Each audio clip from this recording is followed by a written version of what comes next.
Hello, my viewers and my wonderful students.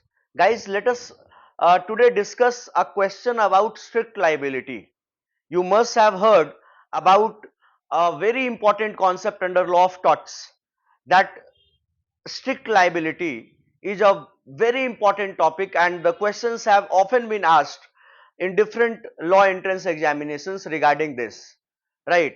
तो strict liability में जो सवाल पूछा गया है, इसमें मैं पहले उस सवाल को आपको समझाऊंगा, फिर उसके बाद ऑप्शंस पर आएंगे और फिर उसके आंसर को मैं एक्सप्लेन करूंगा. The question is, for application of the rule of strict liability, which of the following essentials is required?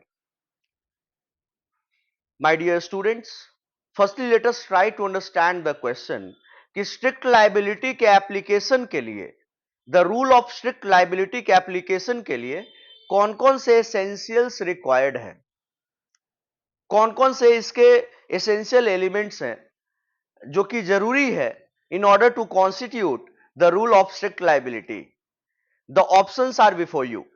The first option is keeping or storing the dangerous thing by a person on his land. Second one is non-natural use of the land by the person. Third one is escape of the dangerous thing out of the land of the person, storing or keeping it and causing damage or injury. And the fourth one is all of the above. इसको समझने की कोशिश करते हैं. पहले मैं आपको यह बता दूं कि इसका जो चौथा ऑप्शन है वो सही है, that is all of the above. Option D is the correct option, that is A B C, तीनों इसका सही एसेंशियल है और तीनों इसके एसेंशियल एलिमेंट्स हैं, तो चौथा ऑप्शन सही होगा. पॉइंट को समझने की कोशिश करते हैं. स्ट्रिक्ट लाइबिलिटी को, स्ट्रिक्ट लाइबिलिटी होता क्या है?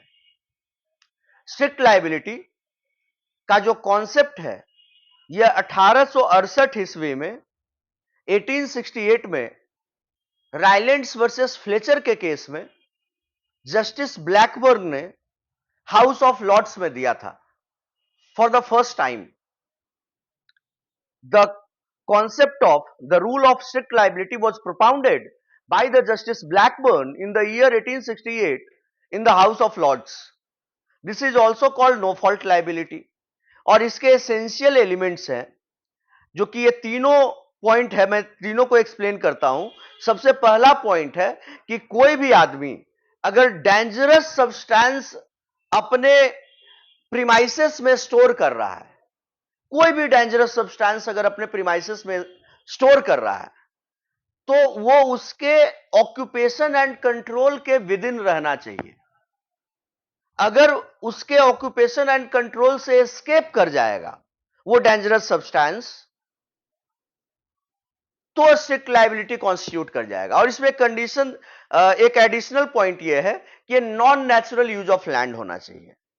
आपको समझ में नहीं आया होगा, मैं समझ सकता हूं, लेकिन मैं आपको एग्जाम्पल के द्वारा आपको इलस्ट्रेट करके समझाऊंगा, तब आप मेरी बातों को अच्छे से समझ पाइएगा. डेंजरस सब्सटेंस का मतलब है, मान लो हम एक लोटा पानी रखे हैं, एक बोतल पानी रखे हैं, तो क्या यह डेंजरस सब्सटेंस है? नहीं है, क्योंकि एक बोतल में डेंजरस कैसे होगा? एक बोतल से अगर पानी गिर भी जाएगा तो इससे क्या हो जाएगा यार? कुछ भी नहीं होगा. लेकिन अगर हम एक वाटर रिजर्वायर बना रहे हैं और वाटर रिजर्वायर में हमने पानी पूरा भर रखा है, जो कि पूरे सिटी को, पूरे शहर को पानी पिला सकता है, अगर वो एस्केप कर जाए, क्योंकि उतने बड़े क्वांटिटी में है, वो एस्केप कर जाएगा तो शहर में हैवक आ जाएगा. तो पॉइंट ये है कि डेंजरस सब्सटेंस अगर आप स्टोर कर रहे हैं तो पूरी की पूरी जिम्मेवारी आपकी होनी चाहिए. और डेंजरस सब्सटेंस क्वांटिटी पर बहुत बार डिपेंड करता है. जैसे वाटर, अगर एक बोतल है, एक बाल्टी है, एक गंगाल है, तो ये डेंजरस नहीं है. लेकिन अगर वाटर रिजर्वायर है जिसमें कि मतलब कितना क्यूसेक पानी होगा, तो वो तो बहुत डेंजरस है. अगर वो एस्केप करेगा तो पूरे शहर में बाढ़ ला देगा. Non natural use of land का मतलब समझो. नेचुरल यूज ऑफ लैंड को कहते हैं फॉर डोमेस्टिक पर्पसेस. आपके घर में नहाने के लिए पानी चाहिए, बर्तन धोने के लिए, कपड़े धोने के लिए पानी चाहिए, तो आप टंकी लगाते हो, सिंटेक्स लगाते हो या वाटर रिजर्वायर लगा लेते हो। वाटर रिजर्वायर का मतलब है non natural use of land, that is for commercial purposes. Commercial purposes के लिए आप वाटर रिजर्वायर लगाते हैं। तो non natural use of land का मतलब होता है कॉमर्शियल पर्पसेस। फिर से मैं रिपीट करता हूं कि डेंजरस सब्सटेंस को आप स्टोर कर रहे हैं और वो डेंजरस सब्सटेंस एस्केप कर रहा है आपके ऑक्यूपेशन एंड कंट्रोल के बाहर।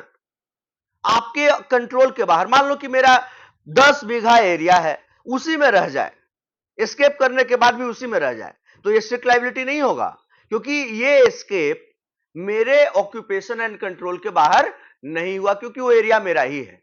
मेरे ऑक्यूपेशन एंड कंट्रोल मतलब उस 10 बीघे के बाहर हो जाए, और वो non natural use of land होना चाहिए, मतलब for commercial purposes. Natural use of land domestic purposes. तो तब ये स्ट्रिक्ट लायबिलिटी का कॉन्सेप्ट इसमें अप्लाई कर जाएगा। ये सारे तीनों एसेंशियल एलिमेंट्स हैं इसके।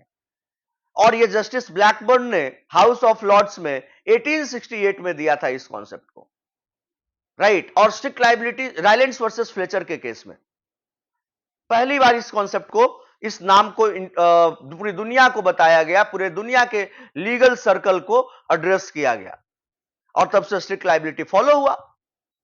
मैं किसी दिन फिर आपको एब्सोल्यूट लायबिलिटी के बारे में बताऊंगा कि स्ट्रिक्ट लायबिलिटी के बाद इंडिया में जब भोपाल गैस लीक डिजास्टर हो गया, ओलियम गैस लीकेज हो गया, तो इसके बाद ओलियम गैस लीकेज के बाद एब्सोल्यूट लायबिलिटी का कॉन्सेप्ट आ गया। तो अभी वर्ल्ड में एब्सोल्यूट लायबिलिटी चल रहा है, लेकिन उस समय 1868 से लेकर के ओलियम गैस लीकेज तक स्ट्रिक्ट लायबिलिटी का कॉन्सेप्ट था।